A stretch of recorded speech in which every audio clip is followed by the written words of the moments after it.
Tem uma afinação especial. Esse violão tem até uma Não, alavancazinha esse aqui, violão né? ele tá com afinação padrão, tá? É a afinação standard, né? Mas existem afinações especiais. Por exemplo, o Diogo estava falando de algumas gaitas que são afinadas para algumas técnicas.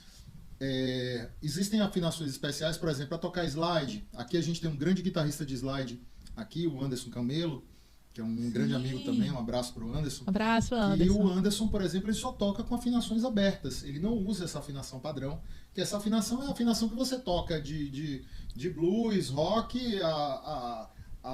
sei lá, música tradicional, MPB, tudo. A afinação aberta, ela é uma afinação mais complexa. Você pode tocar músicas com padrões standard, mas é muito mais complexo você tocar com afinações abertas. O que é afinação aberta? É quando você tocar ela assim, você vai ter um acorde de uma nota. Normalmente as afinações em Ré, em Dó, enfim. Então existem essas afinações especiais para violões também, como tem na gaita, para algumas técnicas que você vai fazer. No caso dessa, eu falei de slide, né, que é muito utilizado no blues também. São afinações que remetem mais ao blues rural, né, que aí vem a história do blues, né? O blues, onde é que nasce o blues? Nasce no Mississippi, né, no sul dos Estados Unidos, nas plantações de lavoura de algodão, né?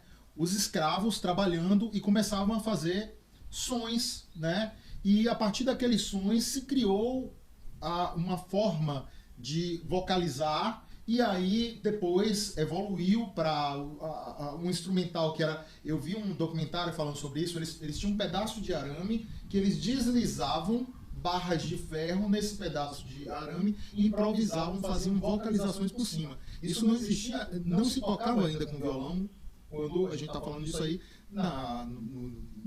bem o que, século XIX, enfim. E aí, depois disso, houve a evolução e se criou o que eles chamam de o blues, o Mississippi Blues, né, o Delta Blues, que é o blues mais tradicional, né, que é esse blues com essas afinações especiais, com slide e tal. E depois evoluiu, aí já tem uma segunda fase, que é chamado Chicago Blues, que é quando os escravos se libertam, né, e vão para as grandes cidades. E aí vem a cidade de Chicago, que é o berço do blues moderno, que tem artistas incríveis que saíram do sul dos Estados Unidos e foram para Chicago. E aí tem até um filme muito bacana que chama Chess, que não é nem Chess, é a história da Chess Records. Cadillac Records. Cadillac Records. É incrível, porque conta a história dos grandes artistas da música negra, não só do blues, mas do soul music também. É nessa gravadora que nasce o que a gente chama de Chicago Blues, porque é de lá que nascem as primeiras gravações do Muddy Waters, né, do Willie Dixon, do Howlin' Wolf, que são ícones do blues e até hoje são cultuados, né? Então, e aí o blues ele foi se modernizando, né? E começa a entrar a guitarra elétrica e tal, até os dias atuais. Aí depois veio o Texas Blues, que já é um blues mais de uma outra região do sul dos Estados Unidos, que tem uma característica diferente, né? E aí vem a história que eu falei do blues brasileiro, né? O blues, tem grandes guitarristas, grandes músicos e grandes bandas de blues aqui no Brasil. A tradição do blues aqui já existe desde a década de 70. Eu citei aqui o Celso Blues Boy, que é um cara que vem dessa época, é um dos baluartes, e todos esses conjuntos que foram citados aqui são grandes influências e são grandes músicos que continuam na ativa, né? Então, o blues brasileiro, eu acho que existe uma consolidação do que eu chamo de blues brasileiro, que é diferente, tá, do blues tradicional. Essas pessoas conseguem executar o blues tradicional, mas elas têm um swing, uma forma de tocar brasileira. Eu acho isso muito bacana também. E espaços aqui para tocar blues, como é que tá atualmente? Assim, esse foi sempre um grande desafio aqui pra gente, né? Então, sempre foi escasso. E o blues, assim, a gente vai fazer uma análise do blues geral, eu posso te dizer que não é só aqui, é em todos os lugares, inclusive nos Estados Unidos, entendeu? Você ter o seu espaço para tocar, né? Então aqui no Ceará é difícil, assim, as casas têm um lugar para blues, tanto que dessa dificuldade surgiu a Casa do Blues, né? Foi um projeto que começou, inclusive as reuniões eram lá em casa, salão de festa do apartamento, onde a gente fazia as atas, fazia as reuniões. E essa associação surgiu dessa necessidade de ter lugar para tocar. E a gente via que a gente não conseguia se organizar para fazer um festival, uma coisa, tudo precisava. A gente não tinha dinheiro para fazer, precisava de patrocínio, e o patrocínio de uma prefeitura, alguma coisa, ele não coloca o dinheiro na tua conta. Ele vai através de uma pessoa física, alguma coisa. Então a gente precisava pedir favor a uma ONG para fazer tabelando na ONG. Aí a ONG tirava o dela e para emitir as notas e tudo. E daí a gente resolveu se unir e criar a Casa do Blues para esse fim. E a gente fomentar a cena de blues aqui no Ceará. Então isso começou ali na Praça do Joaquim Távora. A gente fazia shows aos sábados à tarde. Na época eu me lembro, teve até um cara que é um grande entusiasta da música e incentivador, que é o Eupídio Nogueira. Na época ele era vereador. Ele é secretário de Cultura do município, né? E o Eupídio ajudou, assim, na compra a gente tinha um palco. O palco foi um palco temporário, porque ele era de madeira, né? Com o tempo ele se estragou. Mas a gente tinha um palco e tinha um som. A Casa do Blues surgiu aí. E aí a gente começou a tocar ali. Foi um ano que a gente fez um projeto para a prefeitura. E todo sábado a gente fazia shows lá, de blues. Geralmente eram 2 atrações, acho que na época eram as 4 bandas. E as bandas que não estavam tocando estavam ajudando. Fazendo road, fazendo som. E ali a gente conseguiu ir tocando, e começou a cada sábado ia mais gente, e começou a abrir os boxes, que o mercado estava praticamente desativado. E os boxes começaram a abrir, e muitos dos boxes que vocês veem lá hoje aberto foi aberto naquela época, né? Entendeu? Então assim, começou a vir muita gente, e era realmente uma galera, era muito legal lá. Aí nesse primeiro ano foi assim, no segundo ano a gente tentou e levou um calote grande. Aí não deu certo. E a gente fez outro projeto. E aí a gente fez agora itinerante. Começa partindo do Joaquim Távora, aí a gente foi Barra do Ceará, aí vários. Todo mês a gente tocava num bairro. Aí começou um lance interessante. Quando a gente foi tocar na Barra do Ceará, aí o pessoal que estava no Joaquim Távora acompanhou. Aí depois a gente foi, eu não me lembro qual foi o outro bairro, pro outro bairro. A galera que a gente fez o show na Barra do Ceará acompanhou. Isso foi se criando um verdadeiro circuito, todo mundo indo junto. E esse projeto ele finalizou com a gravação de um DVD, Casa do Blues no Parque, se eu não me engano. Cara, era muito interessante. Vixe, eu não me lembro do ano agora. Mas foi muito interessante porque criou-se até um comércio. Era a galera vendendo camisa, vendendo birita, vendendo lanche. E nesse lance lá do Parque Adair Barreto, era a galera no chão, assim, parecia, eu lembrava assim, tipo um estoque assim, cearense, assim. Isso foi matéria até num jornal do Rio de Janeiro, de Associação de Blues Reativa, Parque Ecológico Abandonado, do Adair Barreto, né? Aí foi muito legal, a gente fez um show, me lembro até que a de Blues em Quando pegou até um naipe de metais e tal, a gente fez, foi bem bacana. Era Felipe Casou, Arthur Menezes, de Blues em Quando, Blues Label, Cláudio Oliveira. Eu acho que eram essas 5 bandas. Esse DVD ainda tá por aí. Foi feito umas cópias, tinha 1000 cópias, vendemos um monte. Acho que até ainda tem umas cópias em casa. Daí a Casa do Blues fez isso aí. Fez um projeto muito bacana, que tem alguns vídeos no YouTube, lá no canal da De Blues em Quando, que foi Gaitas Brasil, onde a gente convidou um gaitista de renome nacional para tocar com a banda local, com um gaitista daqui, faziam as duplas. Eu fiz a dupla com o Flávio Guimarães, que foi engraçado assim, né? Depois eu, voltando no tempo, eu comecei a tocar gaita por causa do Flávio Guimarães, né? Né? E depois aí você tá ele tocando com ele na gravação do DVD da nossa banda, né? Isso é muito doido. E uma vez eu tocando com blues etíricos no Canoa Blues, né? Também uma vez, uma gravação que eu vi. Aí você vai voltando e você diz, rapaz, tudo é possível, né? Entendeu? Aí a gente fez outro DVD, que esse DVD, eu acho, a importância dele a gente também fez no Estoril, só que a gente fez na parte de cima do Estoril, no salão, onde a gente juntou a cena de blues do Ceará naquela época. Eu só não vou dizer toda, porque faltou o Marcelo Justa. Foi a única banda, porque ele tinha uma gig naquela e ele não pôde participar, né? Então, assim, ali naquele tempo foi o registro da cena de blues mais fiel que tinha aqui. Verdade. Entendeu? Verdade. E antes disso teve uma cena aqui, teve um festival de blues aqui que marcou a cena do blues cearense, que foi lá no Cais Bar. Tinha a galera mais antiga que rolava aqui, as bandas que começaram, os pioneiros aqui do blues, né? E assim, uma das coisas que fez alavancar isso, o blues, a cena de blues do Ceará, eu posso dizer que foi o Festival de Blues e Jazz Guaramiranga. Então elas tiveram assim um papel... Foram vocês que criaram? Não. O Jazz Blues é da Maru e da Ana Amélia, se eu não me engano. Elas tinham uma produtora e elas tiveram essa ideia, essa sacada de fazer blues no carnaval. E foi um tiro certeiro, assim, elas conseguiram fazer isso aí. E esse festival ficou reconhecido no Brasil todo. E colocou realmente o Ceará na rota do blues, assim. Uhum. Porque, não sei se vocês sabem, mas existem circuitos, tem vários festivais durante o ano de blues que acontece no Brasil todo, né? E aqui do Carnaval, o mais conhecido é o de Guaramiranga. Isso é aquela história, né? De você ver os artistas. O que elas fizeram foi dar uma oportunidade de a gente ter o contato. E aí quando você vê o contato com aquele cara que você só escutava no disco, e você viu o cara tocando, você conversou com ele, entendeu? Então, assim, você tem uma ideia, eu conheci o Nuno Mindeles na primeira... edição de Guaramiranga. E eu fiz uma amizade com ele ao ponto de eu frequentar a casa dele, a gente conversa e tudo. Fui lá e vi o estúdio, ele me mostrando as coisas e tudo. Teve um dia que eu passei o dia com ele na casa dele, quando eu fui em São Paulo. Eu liguei, ele me pegou lá e a gente passou o dia lá. E ele é muito simpático, né? Ele é gente boa. Agora o Caba o bicho tá cheio de lundum, viu? O Caba tem que... ele é gente boa, mas ele é um cara muito bom, ele. E assim, até eu lembro agora, vou entrar naquele negócio das mulheres de novo, né? Quando eu tava lá, ele tinha comprado uma guitarra. Como é o nome daquele modelo da Gibson, que é do AC/DC?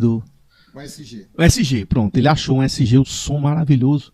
E ele, usado, numa loja usada, e ele comprou essa guitarra. Só que o cara pintou ela de tinta a óleo azul, meu irmão. Aí o Nuno Mindeles desmontou essa guitarra todinha, aí começou a lixar. Aí ele cansou, que ele lixou o resto foi a mulher dele. A Valéria. Eu tô com as mãos tudo aqui, lixando essa guitarra. E você vê, né? O apoio, aquele negócio que você tá falando, né? Uhum. Aí a Valéria, ela lixou a guitarra dele, viu? Essas coisas, vocês não vão achar essas histórias por aí, não, entendeu? Aí tem uma guitarra que foi pintada pela minha esposa. Pois mas lixar acho que é pior. Aí eu digo, aí ele montou a guitarra e tudo, acho que nos trabalhos que ele fez depois, até essa guitarra tá nos discos, assim, ele tem tocado com ela, essa SG aí. Sim. Mas só que aquela... A partir de hoje eu tenho que ter uma guitarra limpa pela minha mulher. Então, são essas coisas assim, né, do blues. E tem umas coisas engraçadas, assim, a gente vai conhecendo, tem um cara também que mora na Califórnia, né? E voltando para essa cena do blues. Então, eu vou te dar um exemplo da cena do blues da Califórnia, que hoje talvez é uma das mais atuantes, que tá mais ativa, assim. Tem uma galera, tem uns caras muito bons por lá, sabe? Tanto de gaitistas como guitarristas, né? Kim Wilson, gaitista, tem o Gary Smith também, outro cara, o Aki Kumar, né? O Rice, tem o Jason Reese. Aí tem uns guitarristas muito bons também, que é o Kid Ramos. Esses caras são muito bons. Eu até recomendo a galera procurar o trabalho desses caras. Tem o Junior Watson também, que é muito legal. Parece contigo, viu, cara? Aí, um Franklin. E esses caras, eles têm muito... Tem J. James, outro cara. Então, essa cena, ela rola. Porque a gente vê aqui e pensa que é uma coisa grandiosa, mas não é. Eu tive em loco, eu vi. São coisas como a gente faz aqui. Como a Casa do Blues, aí tem um bar. Só que lá, essa parte dos bares, ele tem uma quantidade maior, porque é uma cultura que é de lá. E a galera frequenta, e a galera se ajuda, e vai gravar. Os estúdios são caseiros. E tem um cara chamado Kid Anderson. Esse cara é um monstro de um guitarrista. Cara, esse cara é fera. Se vocês pegarem as coisas deles aí. E ele montou um estúdio e é o que grava as coisas lá. Então, o Gleidson é um gaitista que brasileiro foi morar lá e ele conserta amplificador e tudo. E ele vê essa cena, compartilha com a gente, manda os vídeos dos shows, dos bastidores. Muitas vezes o Gleidson ia fazer som pros caras. Então, a cena é parecida. Então, o blues é uma coisa de nicho mesmo. Na Argentina tem é um nicho. São Paulo é um nicho. Só que em certas cidades onde a população é muito grande, você consegue sobreviver disso. Uhum. Porque aqueles shows, aquelas coisas, eu digo proporcionalmente, né? E no próprio Estados Unidos mesmo, existe um movimento de acabar com isso. Assim, o blues meio que morrendo, assim, entendeu? Tanto que aquelas coisas que eu falei dos headcutters, né? Uhum. Que eles foram tocar lá e os caras chorando, né? E tudo aquelas histórias. Os mais antigos, mais tradicionalistas, né? Porque existe essa questão do blues tradicional, de você tocar aquele blues da década de 50, de 60. Aí depois o blues foi mudando, foi ficando meio funkeado. Mas na verdade aquilo ali é porque a cena musical pedia. E o cara, meu irmão, ele vive, o músico de blues era como a gente aqui, toca tudo. Aí o blues pagando bem, pagando, exato. Aí, de repente, surgiu o funk americano. Você pode prestar atenção, os guitarristas, toda a galera do blues, que começou a fazer também, meu irmão. Não, e aí entra a história do Fred King. O Fred King, então eu vou explicar. Os 3 Kings do blues, né? O B.B. King, que é o mais conhecido, né? Digamos assim. O Albert King e o Fred King. O Fred King é o meu predileto dos 3. Apesar os outros 2 são incríveis também. Mas o Fred King, ele tem essa coisa dessa veia que ele falou. Mais soul, com mais swing, né? Menos tradicionalista, certo? E que explodiu na década de 70, pra caramba, né? É muito bacana. Então, assim, a música, como tudo, ela é dinâmica. Então ela vai se moldando com o tempo. Às vezes surge uma onda legal, como nesse filme do Cadillac Records, quando ele vai apresentar o Chuck Berry. Aí o cara, não, eu tô esse esquema aqui, você vai meter uma pitada de blues aqui, vai ficar legal. O cara disse, não vou meter pitada de nada, vai ficar do jeito que tá aí, que isso é diferente. Entendeu? Então, as coisas vão surgindo. E esse movimento vai transformando e tudo. E a galera vai tocando também. Vai junto, porque ali é que tá rolando a grana, a galera corre pra lá, entendeu? Então, assim, lá também existe essa dificuldade, a cena ela é restrita. Então, como eu disse de novo, o caso do blues é assim, é desse jeito, em todo canto. Então você vive desse jeito. Então existe, e ainda bem que é uma galera bacana, que se comunica. Eu tive uma experiência, eu fui tocar, na verdade eu tinha uma tia que morava na Califórnia, eu fui visitar essa minha tia, aproveitei, fui dar uma passeada por lá, né? E existe uma cidade chamada Arcádia, que era um subúrbio de Los Angeles. E coincidiu nessa data, aí tem um show de uma banda de um cara chamado Rick Astley, né, que é um cara que eu gosto muito, um gaitista. E era numa banda chamada, um pub chamado Arcadia Blues Club. Aí eu digo, vou lá. E falei com a minha tia, a gente combinou e foi lá. E eu, gaitista que é gaitista, eu andava com as gaitas no bolso, né? Sempre. Aí eu levei um CD, o bar era de um cara que ele era ator e atleta de windsurf. Morava no Havaí, e ele, quando tava na temporada de baixa lá, ele vinha pra lá, pra Arcádia, abriu o bar, e alguns nomes conhecidos dos bluseiros tocavam lá. Ele disse que era pra manter a cultura viva do blues. E eu fui assistir esse show, e lá eu tive uma surpresa, achei legal. A galera dançando o shuffle, né, que tem uma maneira de dançar, como é que dança o forró aqui, tá, tem uma maneira de dançar. Eu vi o pessoal dançando lá. E eu tive a experiência de tocar com esses caras. Ele perguntou se eu... ele ficou admirado, assim, de uma pessoa mais jovem, porque era só a galera caindo do reboco, né? Aí, que gostava de blues, e no Brasil, aí você toca o quê? Eu toco gaita. Ele disse, eu dei o CD da nossa banda pra ele. Exatamente. Aí o cara disse, rapaz, você quer fazer a primeira música com a gente? Tem um amplificador de gaita e um microfone no palco. Eu digo, quero, porque lá o formato era assim, um palco de frente pro outro, 1 hora de show, quando o cara terminava aqui a música, a bateria já virava lá, já entrava, o outro cara só virava, aí o outro show, 1 hora. Quando ele acabava, a outra banda, entrava, não parava. Tocava mais meia hora. Quando essa acabava, a principal tocava mais meia hora. Foi assim. Então, quando eu toquei a primeira música, aí o cara olhou pra mim e disse, não, você vai ficar o show todo. Olha. E eu acabei fazendo, eu fui assistir o show do cara, né, que eu acabei abrindo o show do cara com essa banda, né. E foi uma experiência muito bacana, né? E aí, meu amigo, o negócio que eu tinha trazido, eu tinha levado 3 gaitas no bolso. E aí as tonalidades mudando, aí eu tive que botar tudo pra fora, tocar em primeira posição, em segunda e terceira, e todo jeito pra poder acompanhar os caras.